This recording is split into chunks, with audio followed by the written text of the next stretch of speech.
The DCU is definitely on track, and I'm happy they are. I feel like they didn't know as far as the tone goes.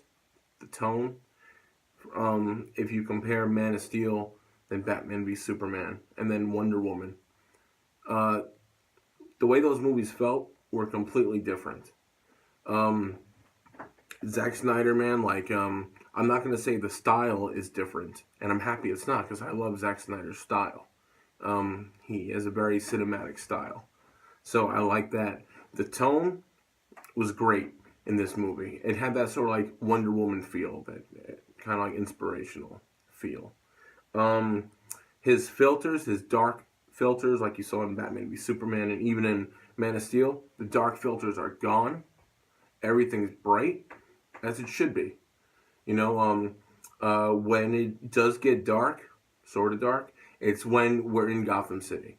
And I gotta tell you, man, Gotham City was probably my favorite character in this movie. Gotham City itself, to me, was like a character because with the help of the design of Gotham City, along with Danny Elfman's beautiful score in the background, Jesus Christ, it's been a long time since I saw a really good Gotham City. Not since that movie, man, Batman '89. Tim Burton really understands how to place characters in their environment. But Zack Snyder really nailed it like this time. Gotham City really felt like it was straight out of a comic book drawn by Jim Lee, or straight out of the Arkham video game series. That's what this Gotham City felt, straight out of Jim Lee, as if Jim Lee was in the background the whole time drawing. Right, that Scott Williams came in painted that shit. Right, if you guys don't know who Jim Lee is, you need to Google Jim Lee. You've probably seen his artwork somewhere. So Gotham City was incredible. And the great thing about Danny Elfman's score is Batman had his own original theme score, but with little sprinkles of some Batman 1989 licks, as you can say. Little sprinkles, man.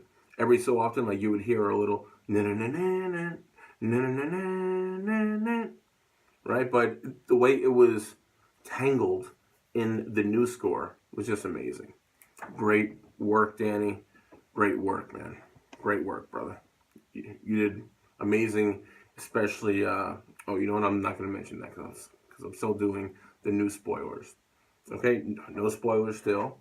I could say, let me look at my little list. I mentioned that. Yeah, right. Like I feel like this movie felt like it was like a Justice League Unlimited episode from the cartoon just turned into a movie. That's what it felt like. Um, the kind of humor from Justice League Unlimited, the cartoon, you know what I'm talking about, man. Like the Bruce Timm stuff. The humor is there, and those moments when it gets serious is very there too. Um, I would also compare this movie to just a straight up comic book movie. This movie felt very comic bookish, right? In Batman v Superman, a lot of people were comparing Frank Miller Batman, The Dark Knight Returns, to Batman in that movie, right? But this movie, all the settings felt great. Metropolis felt like Metropolis. I know it's based in Chicago in real life, but it felt very Metropolis-y. Um, Gotham City was best. Probably after that was Wonder Woman's Paradise Island. You know, that looked great, and like Wonder Woman looked even better in this movie. Oh my God, Atlantis was awesome. But I'm kind of giving you spoilers here. Kind of giving you spoilers, but light spoilers. Still trying to go no spoilers yet. So overall, it's a thumbs up. The villain, Steppenwolf, he starts out really scary and badass, and he has so much power. But I feel like when you find out his motivation, it's a little cliche, and it kind of takes out of his badassery, if you ask me. But I'll talk more about that in the spoiler version. So overall, good movie. happy, motivated movie. And I'm not saying that like I'm a big like Marvel fan and I want to see DC doing the same thing. No, DC finally had a really good mix of both, and it was great to see certain characters and their costumes really bright and standing out. It was like it was coming out of the screen. It was awesome. So I liked it overall. I'm going to get away from the spoiler free vid. Right now, I'm starting the spoiler version. I'm going to talk a lot of spoilers here. So if you do not want to know anything, stop watching right now. Come back to me after you watch the movie. So right now, this is your warning. If you don't want to know anything, leave now. Get the fuck out of here. But if you want to stay, here we go. 3, 2, 1. Here we go. Okay. So, best part in this movie for me was Superman. Superman is back. Hopefully you guys have seen the movie before you were listening to this, but Superman comes back. I wasn't crazy about how he came back because I thought it was kind of rushed.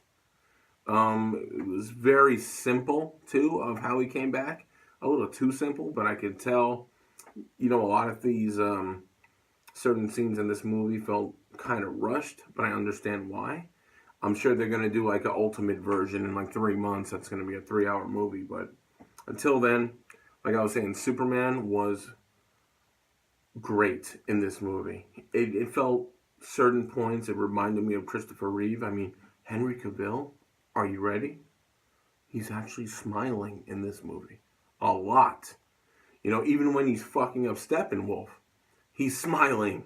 He's happy. And at first I felt like, this isn't him, man. Like, this doesn't feel right. He should be like this, but because of Man of Steel, because of Batman v Superman, of course how cynical he was, it just didn't feel right for him. But I thought about it, and, he just came back to life. And he's so thrilled to be back that I feel like that joy that now he knows he's going to see Lois and all that, I think the joy really put him in perspective.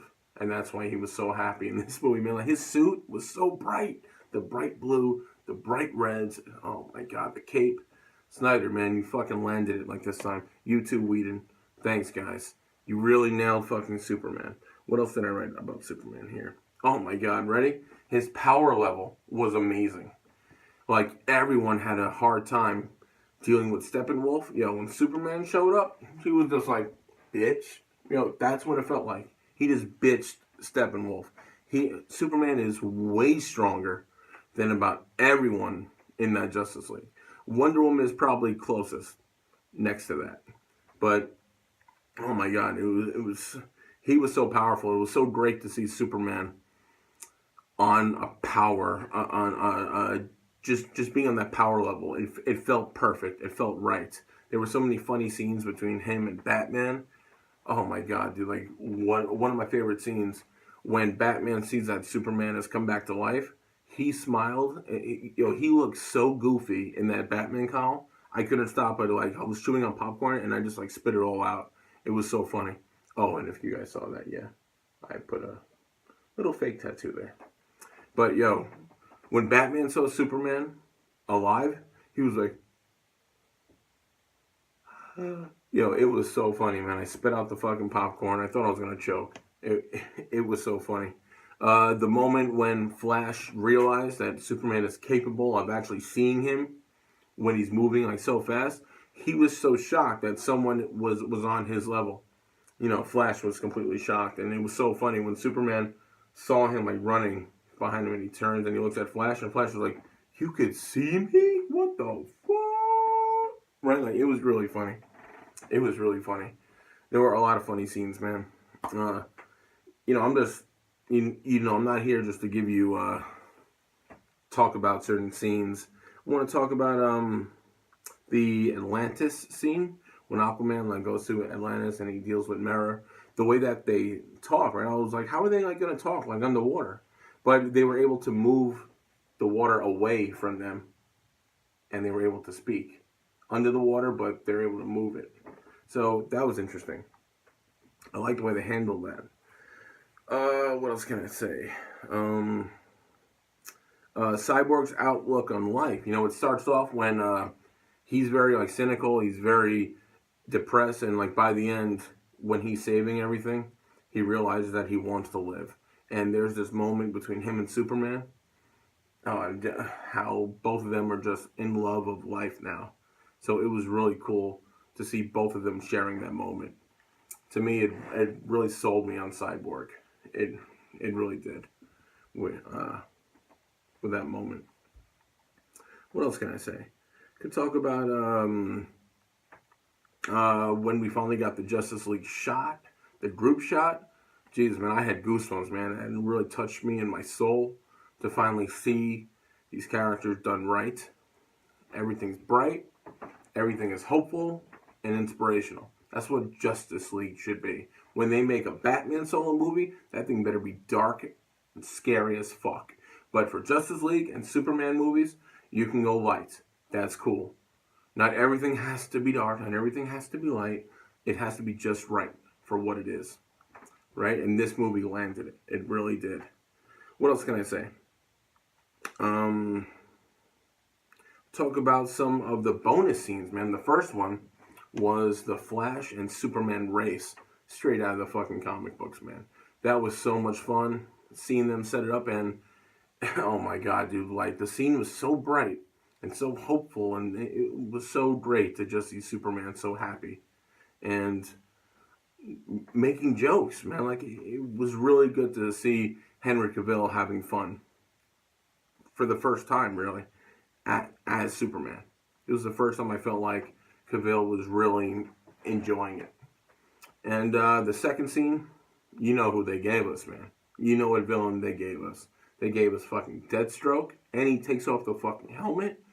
Dude, that scene was awesome. He's talking to Lex Luthor, who just like, broke out of jail, and they're setting up the Legion of Doom. Oh, dude, I'm ready, bro. That's one thing about Marvel, man. And not that I hate Marvel. I grew up with both. It's just that I feel like with the Marvel movies, they have landed their heroes, but their villains, they really miss villains, man. They got Loki and a bunch of nobodies that no one cares about, in my opinion. Loki's cool, but he's so like popular now. He's not even a villain anymore. But anyway, they gave us Deathstroke. They gave us Lex. He was bald, and they're setting up the Legion of Doom for Justice League 2. That's gonna be awesome. Can't wait to see what they're gonna come up with. Right? So, what else can I say, man? I don't want to miss everything. I made some notes, but if I would say some negative things, some dialogue was cheesy. If you looked over at me a few times, my eyes were rolling because some scenes were very cheesy, kind of corny, a little forced. But overall, I still liked it. It was still good as far as like dialogue goes. Like overall good. What some of the cons? The overall plot, cliche. Guy wants to fucking basically destroy the world, man. You know, seen it a million times. But Steppenwolf was pretty badass. But when you started to learn about him more and his typical motivation, it took away some of his badassery, if you ask me. And the opening shot when he's beating up a bunch of fucking like Amazons, like he was tough as nails, man. Like, he was awesome, man. And like, he was okay like, towards the end, but he kind of lost some steam for me. So that's pretty much it, man. With like negative stuff, man. Like everything else was good. I really enjoyed this movie. Probably my favorite one yet. From Man of Steel on, probably my favorite one yet. So that's about it, man. We didn't get the Superman black suit. I was disappointed. There were a lot of actually, it was actually a lot of scenes in the trailers that we never got to. Right? I'm not going to go into each one, but we didn't get a lot of scenes in those trailers. So I'm sure there's going to be a 3-hour version coming up in like 3 months probably. So overall, I'm just so happy to see Superman is back and the type of Superman we should have always had.